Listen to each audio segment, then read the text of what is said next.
Salam alaikum, salut à tous.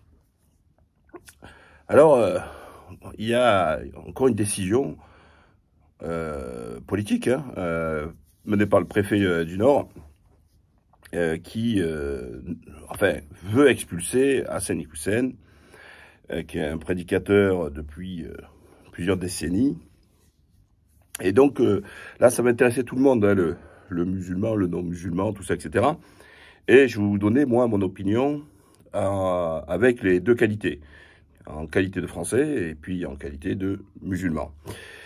Déjà, ça prouve bien que ceux qui ont voté Macron en disant peur de la blonde c'est pire, vous comprenez bien que c'est la continuité. Depuis Valls jusqu'à maintenant, ils veulent terroriser les musulmans. Alors moi, je suis pas dans un axe victimaire quelconque, etc. C'est des faits, les faits sont têtus. Puisque, et là, donc on va commencer à parler d'Hassan Iquioussen, si on fait une échelle de Richter de radicalité, il est plutôt à moins 40, hein, il n'est pas empreint de radicalité. Donc, là, je vous parle en tant que Français. Mais après, je vous parle en tant que musulman, hein, et notamment avec les désaccords. Donc, cette personne ne représente aucun danger, ni pour elle-même, ni pour autrui. C'est pas du tout dans ce qui prône tout ça, etc. Il n'y a rien qui va à l'encontre du respect des lois. Et c'est ça, en tant que Français, qui nous importe, c'est est-ce que cet individu représente un danger? La réponse est non. Est-ce qu'il véhicule des messages qui veulent contrer le respect des lois? La réponse est non. Est-ce que il est à la base de certains qui sont partis en Syrie? La réponse est non. Est-ce qu'il a un lien direct avec des organisations de terrorisme ou qu'il aurait pu avoir un discours qu'on peut dire un peu danse du ventre, etc.? La réponse est non.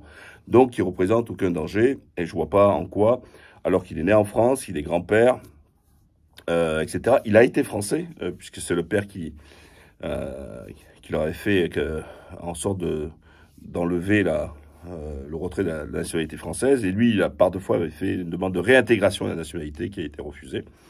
Parce qu'il était membre de l'UOIF, oui, l'Organisation islamique de France, et qui a emprunté, et je mets un carton rouge à cette organisation, qui a osé se dire musulmans de France, un nouveau mouvement. Alors pour moi, non, ils ne représentent pas les musulmans de France, et je trouvais que s'approprier cette définition était un hold-up intellectuel et un hold-up sémantique. Mais bon, passons. Alors, maintenant, en tant que musulman, j'ai bien sûr beaucoup de reproches à lui faire. Et d'ailleurs, quand il fait un passage, attendez 2 secondes, je reviens, hein, parce que j'ai oublié l'iPad. J'arrive.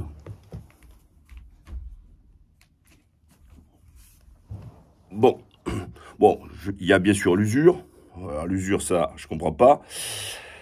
Et écoutez, moi, voilà, ça c'est chose que j'ai jamais aimé chez lui. Des fois, il s'emballe un peu. De l'argent, il vient. Écoute. Et je préfère quelqu'un qui me donne de l'argent et qui vient pas que quelqu'un que j'ai dans les pattes 5 fois par jour qui pollue ma moquette, ouais, et qui donne rien. Désolé, hein. Donne de l'argent et vient pas. Voilà, quand on est sur le mimbar, dire qu'il préfère quelqu'un qui donne de l'argent qui vient pas prier, en gros, hein, c'est comme ça, l'argent, et que celui qui vient souiller sa moquette en faisant sa prière. Alors déjà qu'on fait la prière, on souille rien du tout, et que, au contraire, c'est une bénédiction d'avoir quelqu'un qui vienne faire ses 5 prières régulières par jour. Au contraire, il aurait dû le saluer. Et oui, en effet, s'il y a des gens qui utilisent les mosquées et qui contribuent pas à l'entretien en donnant un peu d'argent, on va le voir et on va essayer de s'adresser avec douceur, comme il nous a été enseigné. et bienveillance pour lui demander aussi de participer. Mais franchement, entre nous, voilà, ça c'est une forme de divergence. Le fait d'à vouloir essayer de séduire les détracteurs, à jouer l'imam plus français, plus blanc que blanc, un peu d'ailleurs comme la sauce Ramadan, et au final, vous voyez, ils sont en train de couper la tête de tous ceux qui ont voulu jouer les réformistes, ce qu'ils appellent eux les progressistes, alors sous couvert de dire qu'il y avait le texte et le contexte, tout ça, etc. Alors que c'est le genre d'histoire de l'histoire de l'islam de France, voilà. Alors que moi, dans les années 2000, j'ai toujours, en tant qu'homme politique, défendu l'islam en France dans le contour de la loi. C'est-à-dire que il y a une seule pratique musulmane dans le monde, puisqu'il y a un seul Coran, c'est un dogme, mais dans sa pratique, elle ne doit pas s'opposer à la loi. Voilà. Et puis, dans l'islam, il n'y a pas de problème là-dessus si on est obligé de respecter les règles de l'endroit où on vit. Hein, ça, c'est clair. Et j'ai toujours dit, pourquoi? Ouais, j'ai beaucoup de copains juifs qui étaient une pratique, ce qu'ils appellent orthodoxe. Vous voyez, un peu Lubavitch, tout ça, etc. Donc des gens très très pieux, très très pieux. Et je peux vous dire que le judaïsme, c'est compliqué. Hein. Et toutes les semaines, il y a quelque chose. Hein. Faites les ci, faites cela, il faut faire cela. Alors, je vous dis pas, la galère pour eux, Shabbat, ils peuvent pas toucher l'électricité. Donc, il faut faire jeter sur le digicode, ils peuvent pas toucher le digicode. Il faut voir les choses. Les assiettes peuvent pas manger à l'extérieur, faut la passer à je sais pas combien de degrés parce qu'il faut la cachériser. C'est vachement technique hein, le judaïsme.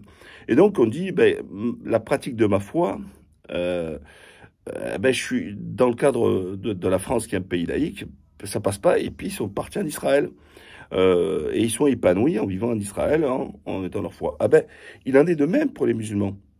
Au lieu de vouloir édulcorer l'islam, édulcorer ce qui nous est imposé, il faut être ferme en disant non, c'est comme ça, et si c'est pas supportable, prendre un billet et se barrer dans un pays, pas forcément un pays musulman, un pays anglo-saxon où ils sont beaucoup plus ouverts, ou dans un pays musulman, comme il nous a invité de le faire, ce qu'on appelle la hijra. Donc voilà, moi c'est le gros reproche que je lui ferai, mais après, quand je lui fais islamiquement ce gros reproche, j'ai du recul, du discernement, et je vous invite à le faire aussi. Il faut pas lui taper dessus. Mes divergences avec lui, elles sont comme ça. Vous voyez ce que je veux dire? Par rapport à Darmanin. Donc je suis plus d'accord avec lui sur l'essentiel, et sur tout le reste, même si j'ai des gros désaccords, mais excusez-moi, entre lui et Darmanin, il n'y a pas photo. Voilà. Et encore une fois, moi j'en appelle surtout aux musulmans là-dessus, arrêtez de manger la chair de vos frères. Je vous avais mis un carton rouge parce que l'imam comorien, le pauvre, il a sorti un hadith, il s'est dit, allez, retour aux Comores. Et là, les cousins, ils lui disent non, le mec il est né en France, il est né français en plus, hein, etc. Et tout. On lui dit non, tu prends tes affaires, tu l'as dégagé. Bon, bien sûr, il va faire toutes les procédures, il connaît assez d'avocats pour aller au tribunal administratif et faire sauter en fait la décision du préfet. Mais on doit le soutenir, et moi personnellement je le soutiens, il n'y a pas de mais, je le soutiens, point, barre, et je vous invite à faire de même, parce que là, la Macronie Darmanin à la sauce Valls, d'ailleurs, puisque Valls les a soutenus, ils sont en croisade. Voilà. Et ils veulent, je le dis et je pèse mes mots, ils veulent terroriser les musulmans, et notamment ceux qui ont plus un discours qui va dans leur sens, pour montrer en disant le prochain qui bouge, je l'allume. Donc en gros, il faudra seulement pour les imams, à terme, ou pour, comme lui, des prédicateurs, se résoudre en dire Aïd Mubarak et salam alaikum. Hein. Voilà, après, tu sors une virgule de plus, virgule le truc, t'es mort. Hein. Je vous l'ai dit, regardez l'imam de Ouest, ils l'ont redressé vite fait. Hein. Il parle, maintenant, quand il parle, on dirait un préfet de police. Hein. Oui, c'est plus le boulahia, truc, buvant la piste du chameau, etc., avec les gamins qui se transforment en animaux et compagnie. Non. Maintenant, c'est du pento, le petit verre de jus d'orange devant, truc en 3D, etc. Oui, un autre point que je voulais dire sur Hassani Hussein, moi, même avec des potes, on en rigolait. On se moquait de lui. Parce qu'il infantilisait les choses. Et j'espère que ce qui lui arrive là, ça va être une bonne épreuve pour lui. Parce que c'est une question sérieuse, c'est une affaire sérieuse. Et que il faut sortir de l'infantilisation. Il faut monter le niveau. Quand on dit, ah ben, après la nuit, c'est le jour. Après la pluie, c'est le soleil. Non, non, voilà, tous ces trucs-là, voilà. Et des fois, je trouve que c'est, etc. Mais en même temps, il n'est pas parfait comme je ne suis pas parfait, sauf que moi, je suis pas un prédicateur. Moi, j'ai toujours été à ma place, la politique, et point barre. Et quand j'étais en action en politique, j'étais toujours jamais mélangé avec la religion. Ça, pour moi, c'était radical, hein, parce que c'était deux choses complètement différentes. Et lui, il a fait cette approche par des participations, des soutiens avec la politique. Et ça, je suis pas d'accord. Le monde religieux ne doit pas s'approcher du monde politique. Alors non pas pour se dire le respect de la laïcité, je m'en fous, c'est pas l'essentiel, même si c'est la loi qui donne l'ordre. Mais c'est seulement pour vous dire que après, c'est pas un bon mélange des genres, du tout. Parce qu'après, on ne sait plus qui va dominer qui. Vous voyez, c'est un rapport après de subordination. Et on ne sait pas à quel moment, c'est plutôt... Et l'on voit combien il y en a qui sont plantés. Ils ont soutenu à fond un candidat dans une ville, et puis après, les autres, il a perdu, l'autre, il leur a bloqué le permis, ou il les a emmerdés quand ils avaient déjà une mosquée, etc. Restez dans mon truc. Ne vous occupez pas de ça. Alors, invitez, ça c'est bien, ça il le fait, je le sais, incitez les gens à participer à la vie je veux dire, la vie de la cité, aucun problème. Mais en aucun cas, un mélange des genres. Voilà, etc. Et l'OIF, c'est ce qu'a fait. Et l'OIF fait beaucoup de conneries. Lui, c'est un partisan de l'OIF, invité Boutin, et qui après vient nous vendre, cracher son sionisme et cracher sur la Palestine. Voilà. Donc ça a été des erreurs. Ils ont fait beaucoup d'erreurs, l'OIF, etc. C'était l'islam business que j'appelle, moi, avec la grande brocante et compagnie. Et en même temps, moi, comme je vous dis toujours, ces gens-là, il faut voir, est-ce qu'ils ont ramené plus de brebis égarées? Est-ce qu'ils ont permis à plus à contribuer? Oui, c'est toujours... Et là, on n'est pas arbitre. Il y a un arbitre, c'est le patron, ça, là. Et point barre. Le reste, c'est le seul à juger les cœurs, à juger les faits, à filer les bonnes actions et les mauvaises actions. Mais dans tous les cas, malgré ce que je suis en train de vous dire sur les différends qu'on peut avoir, et si je les développe, c'est surtout pour vous dire, oui, je suis pas le meilleur ami d'Hassani Hussein. Mais pour moi, ça restera toujours un frère, et ça sera toujours, je préfère un Hussein qu'un Darmanin.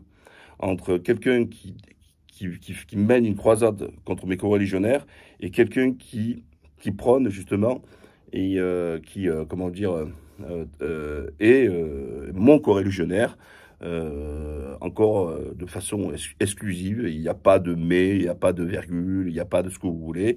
Donc 200% avec lui. Et puis, au pire, moi je pense qu'il peut gagner. Au pire, s'il perd, Babik, en Turquie, on est très bien. T'es déjà venu, tu aimes bien Hassani Hussein. En plus, moi, je fais de la résidence islamique, ce que tu n'aimes pas forcément, parce que toi, tu aimes bien aussi le côté républicain, mixte, tout ça, etc. Mais on fait de résidence islamique, alhamdoulilah. Et on vit bien en Turquie. Moi, ça fait plus de 6 ans que je n'ai pas mis les pieds en France. Franchement, ça me manque pas du tout. Hein. Alors, les amis me manquent, et j'espère qu'ils vont venir. Le fromage, on me le ramène, etc. Ma Provence, mais bon, je vis dans le sud, c'est un peu la Méditerranée, donc j'ai un peu les mêmes couleurs. Mais mes compatriotes marseillais, oui, ils me manquent beaucoup. Voilà, allez, n'oubliez pas, partagez, likez et abonnez-vous. Bye bye.